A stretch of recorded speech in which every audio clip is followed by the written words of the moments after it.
দীঘার বুকে রয়েছে এমন এক হোটেল যেখানে মাত্র 450 টাকায় দিচ্ছে থাকা আর খাওয়া। এই টাইমটাই কাউকেই সমুদ্রের জলে নামতে দিচ্ছে না। কম খরচে ঘুরতে যাওয়ার কথা উঠলে সবার প্রথমে আমাদের যে জায়গাটার নাম মাথায় আসে সেটা হলো দীঘা।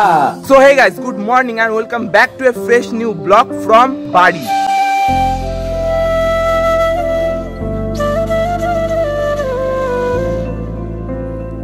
বাড়ি থেকে রেডি হয়ে বেরিয়ে আমি চলে এসেছিলাম আমাদের বাড়ি থেকে সব থেকে নিকটবর্তী স্টেশন বহিরগাছি স্টেশনে। আর স্টেশনে পৌঁছানো মাত্রই আমি কেটে নিয়েছিলাম বহিরগাছি থেকে নৈহাটি যাওয়ার টিকিট। এখন আমি বসে বসে অপেক্ষা করছি ট্রেন আসার জন্য।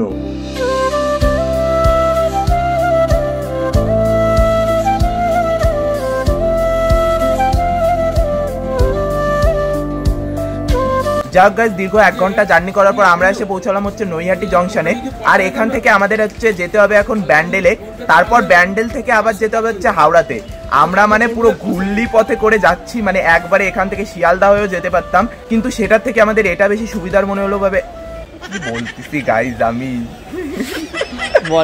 কিন্তু সেটার থেকে আমাদের এটা বেশি সুবিধার মনে হলো, সেই জন্য আমরা এইভাবেই যাচ্ছি।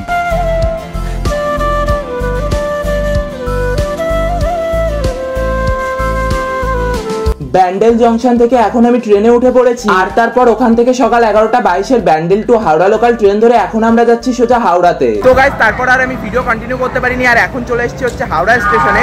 আর মেন বিষয় সেটা না, মেন বিষয় হলো এটা যে এক সময় প্রচন্ড পরিমাণে হাইপ ক্রিয়েট করা ট্রেনের সামনে আমি হচ্ছে এখন দাঁড়িয়ে রয়েছি, মানে বন্দে ভারত এক্সপ্রেসের সামনে হচ্ছে এখন আমি দাঁড়িয়ে রয়েছি। তো ব্যাপারটা হচ্ছে ঠিক এরকম, হাওড়া এসে অনেকক্ষণ ধরে ওয়েট করার পর তারপর কিন্তু আমাদের ট্রেন এসেছে। আমরা হচ্ছে কান্ডারি এক্সপ্রেসে আমাদের দীঘায় যাওয়ার কথা ছিল, কিন্তু সেটা পসিবল হয়নি, কেন জানি না আমিও। কারণ হচ্ছে আমাদের অন্য একটা ট্রেন দিয়ে দিয়েছে। আর আমাদের এক্সপ্রেস ট্রেনের টাইম ছিল হচ্ছে 3:05, এখন ঘড়িতে বাজে 3:57, লিটারালি মানে 1 ঘন্টা হতে গেল। তারপর হচ্ছে আমাদের এই ট্রেনটা দিয়েছে। তো চলো এখন হচ্ছে আমরা দীঘা যাবো, তারপর দীঘা স্টেশনে পৌঁছে তারপর তোমাদের সাথে আবার ভিডিওটা কন্টিনিউ করছি। তো গাইস, ফাইনালি সবে মাত্র আমরা নামলাম হচ্ছে দীঘা স্টেশনে। আর এখান থেকে আমাদের টোটো ধরে যেতে হবে হচ্ছে আমাদের হোটেলে, যেহেতু আমাদের হোটেল আগে থেকেই বুকিং ছিল।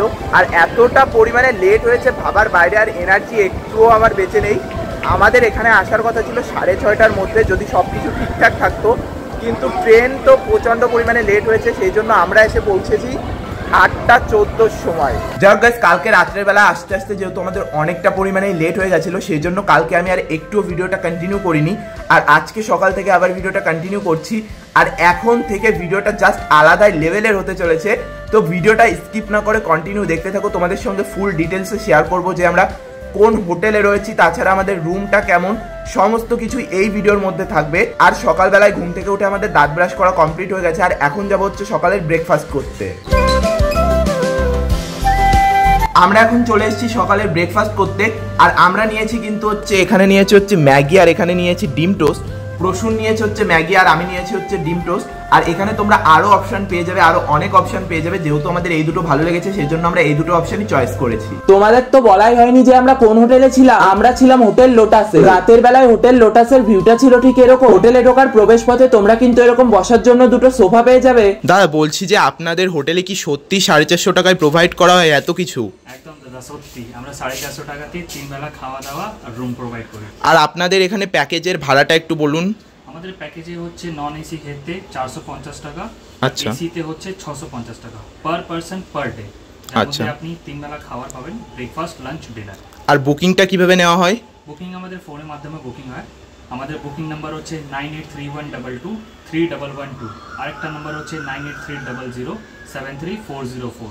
আর আপনাদের হোটেলে আসবে কিভাবে? আমাদের হোটেলে আপনাকে ওল্ড দীঘা নামতে হবে, ওল্ড দীঘা বাস স্ট্যান্ড।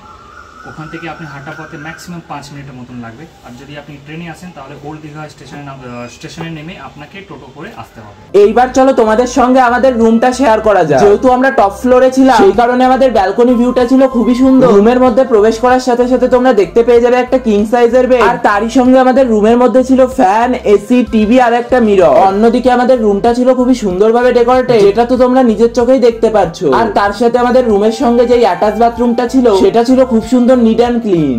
এখন কিন্তু আমি রেডি হয়ে গেছি, আর আমার ড্রেস আপটা ঠিক এরকম। আর যেহেতু আমি ফার্স্ট টাইম যাচ্ছি, সেই জন্য আমার মধ্যে একটা আলাদা লেভেলেরই এক্সাইটমেন্ট লেভেল কাজ করছে।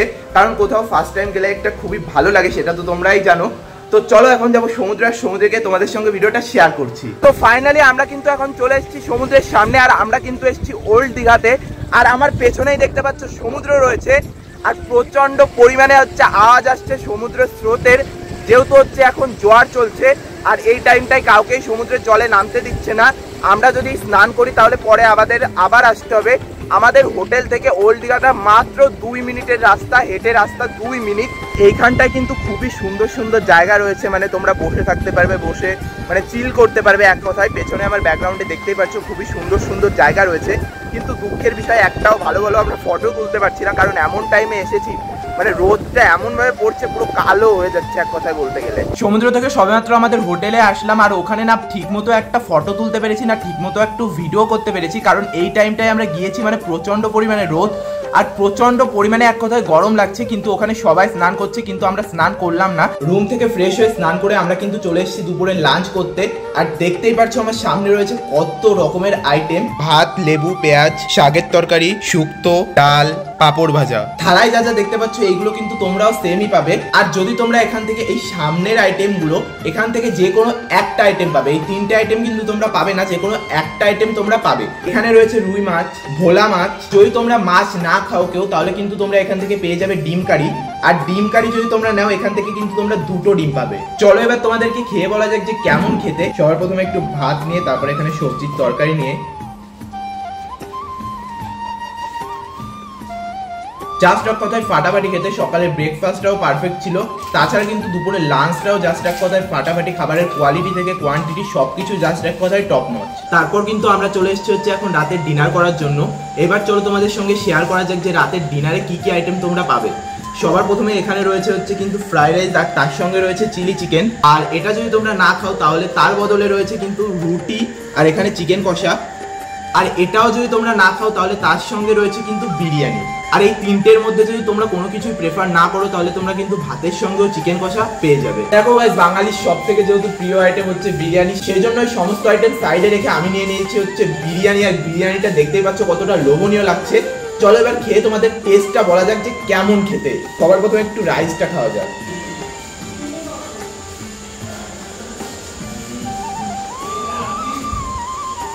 জাস্ট এক কথায় অসাধারণ খেতে। এরকম ভাবে দেখতে দেখতে আমরা 2টো দিন দীঘাতে কাটিয়ে ফেললাম খুবই আনন্দ আর মজার সঙ্গে। আমার এই ভিডিওটা সারা জীবনের জন্য থেকে যাবে ইউটিউবে স্মৃতি হিসাবে। আর তোমরা কি করছো, তাড়াতাড়ি করে ভিডিওটাকে একটা লাইক করে চ্যানেলটাকে সাবস্ক্রাইব করে দাও এরকম আরো সুন্দর সুন্দর আর ইনফরমেটিভ ভিডিও দেখার জন্য।